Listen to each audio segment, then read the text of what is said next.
Now I'm just going to add just under an eighth of a tablespoon of titanium dioxide to my distilled water and the sodium lactate. And then I'm just going to blend that in there. Pewter silver into this bucket, and this is from Brambleberry, so pewter silver. So I'm just going to go ahead and put this big old glob in there. And I actually had put some oils from my container into this little cupcake mold to disperse that mica in there pretty easy. Okay, so now I'm going to go ahead and add some additives that I have for this soap, which in this container I have some deodorized cocoa butter, shea butter, and some Manui de Tahiti oil. I'm just going to go ahead and add that to my oils. Depending on how this fragrance oil behaves, we will see what's going on. To be using this Black Amber Musk fragrance oil from Wholesale Supplies Plus, and this has a very sophisticated smell to it. So the notes that are in that fragrance are black amber, clove, nutmeg, and musk. There is no vanilla content in this fragrance, and you can use up to 10.10%. And I am just going to be using 9%. I've already calculated that in this container right here. But I'm going to go ahead and blend this up with a stick blender. Then we're going to come back and pour that fragrance. Then we're going to pour it into the mold, guys. Okay, now that everything was stick blended in, now I'm going to go ahead and pour the fragrance in here, and then we're going to pour this into the mold.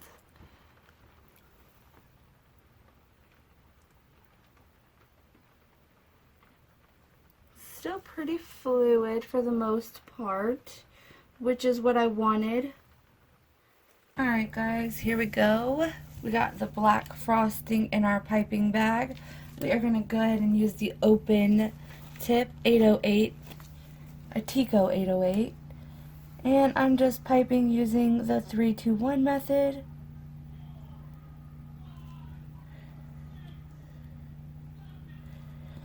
I want to keep my points towards the center.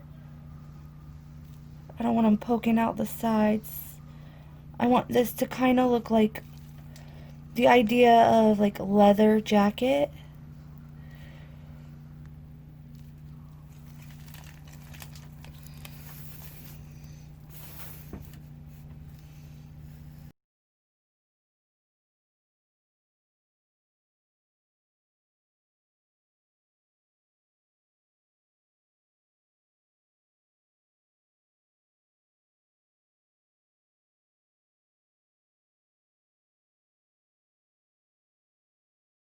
I'm going to be using some black onyx and viral glitter from Nurture Soap, and here is what that looks like.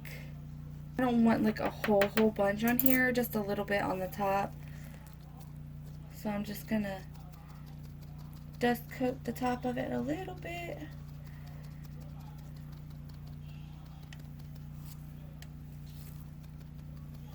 I want to give it like that metallic look a little bit. And that is it. Also want to put some snowflake sparkle on there with some biodegradable holographic glitter from Brambleberries, a large hex size, because you can't have a soap without glitter, especially holographic on black. It like is so cool anyway. So now we're just going to start by adding our embeds onto the soap.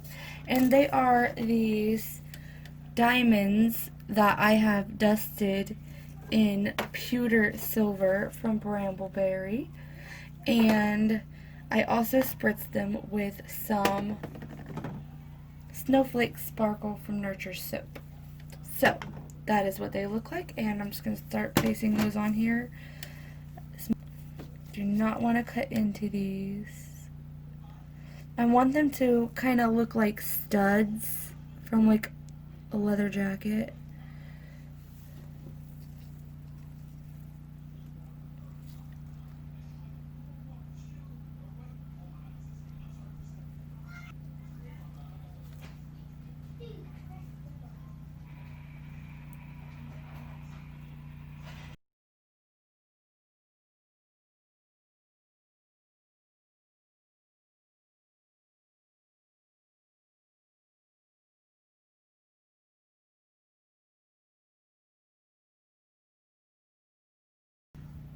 And that was the final embed to the soap. Check that soap out, guys. Get a close up. Look at that. It is so cool. Totally loving it. It totally looks like a rock star's dream soap for sure. I'm gonna put some 91% rubbing alcohol. When I unmolded the soap, I went ahead and used an impression mat to get that design on the side that you see. And I think that gave this soap the perfect, elegant touch that it needed. So let's go ahead and cut into this soap. I'm going to go ahead and start with this first cut. I have not cut into this soap at all yet, so I'm kind of eager to see what it looks like, even though there is no design. Alright, perfect. You got your typical soap. So you got the black top and then you got the gray bottom. And the black is actually not as black as I would like it to be. I did not have that much oxide, and so it did not get as black as I would have liked it. But all in all, it looks good. I can't wait to get those roses on the front of this. I think that is going to really, really bring this design even that much closer together. Let's go ahead and cut another bar. Oh, and by the way, guys, those end bars are extra special just because. Look at that. I put an extra embed on it, and I think it looks super cool. And then now you have the impression mat on the side. And then we're going to get that rose on there, and then, oh my god, these are going to be so freaking cool. I cannot wait. Now, I am a little bit nervous because I have never piped a rose before. So I've watched some tutorials on YouTube. Honestly, I can't remember who I watched, but I'm sure it was one of those top videos as a baker. I'm just trying to line this up and make sure I don't cut any of the embeds.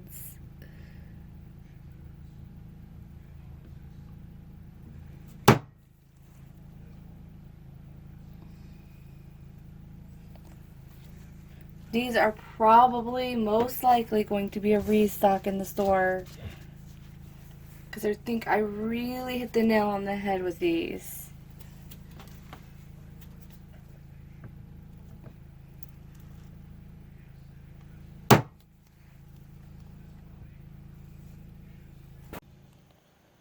Okay guys, we're back for a really quick tutorial in the middle of the video. So what I'm going to do is show you how to use this impression mat on the soap that I just cut. So I'm just using the soft side of the soap that I cut, and I want to place the middle of this in the middle of my soap. That way it will be kind of an even pattern on the soap. And I'm hoping this works again. I just want to line everything up.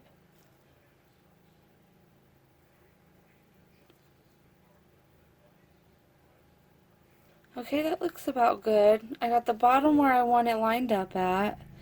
If you can see it, the edges are lined up. So that way when I go to repress it, if I have to, I know exactly where I lined it up at for the next time when I go to press the impression. So I'm just going to gently take my fingers and just press. And you will feel the mat start to press into the soap. Do not press too hard though, because you do not want to damage your soap and smush it too much. You just want to press it enough where you're leaving the impression of the mat. So you can start off with a gentle press, and you can slightly feel the soap to move underneath your finger. And if you roll back the mat to take a look at it, you can see where the impressions are, and then just roll it back over, go back over it, and press down with your finger again. Okay, I just want to peel back the mat and see. It's looking good. I pressed a bit too hard on the bottoms, if you guys can see. Alright, I'm just going to peel away the mat because I think I got it. Yep, I sure did. Check it out, guys. Look at that. We got the impression of the mat on the back of the soap.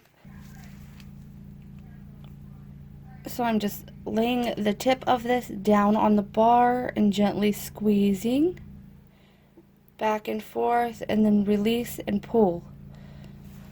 Okay, I'm going to turn it around to get on the other side. Gently, and then pull. Those are my leaves for my rose. I'm going to go ahead and try to pipe that rose again.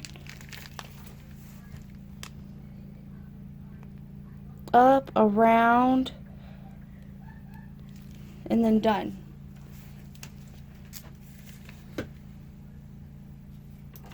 I'm going to try to get this tip down a little bit. Perfect. That looks good enough to me. I think it looks beautiful. It's my second rose, guys, and it looks pretty good. I'm excited. I'm going to try to make those leaves a little bit bigger, but that's what it looks like. Just going to continue to go ahead and pipe those roses on there. I love this side of the bar, and then we're just piping the rosettes on this side.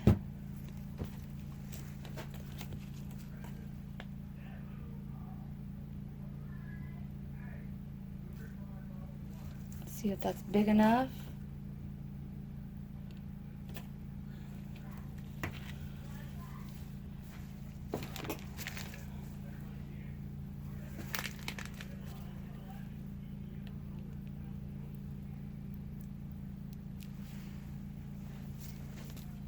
If I can do this, you can do this. I've never did this before, and it looks pretty good.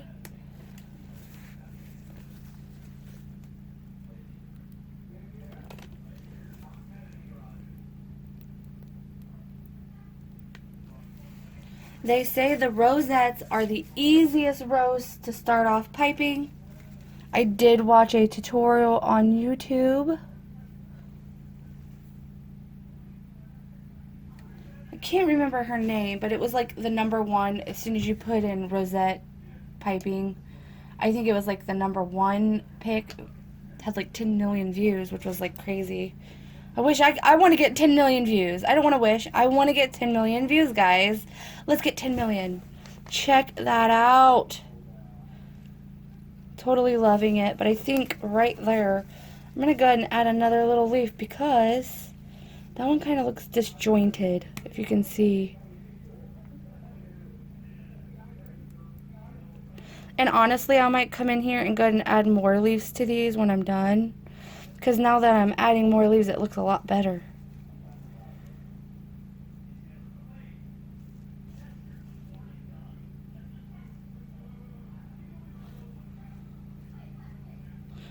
I love it. Look how cute that is.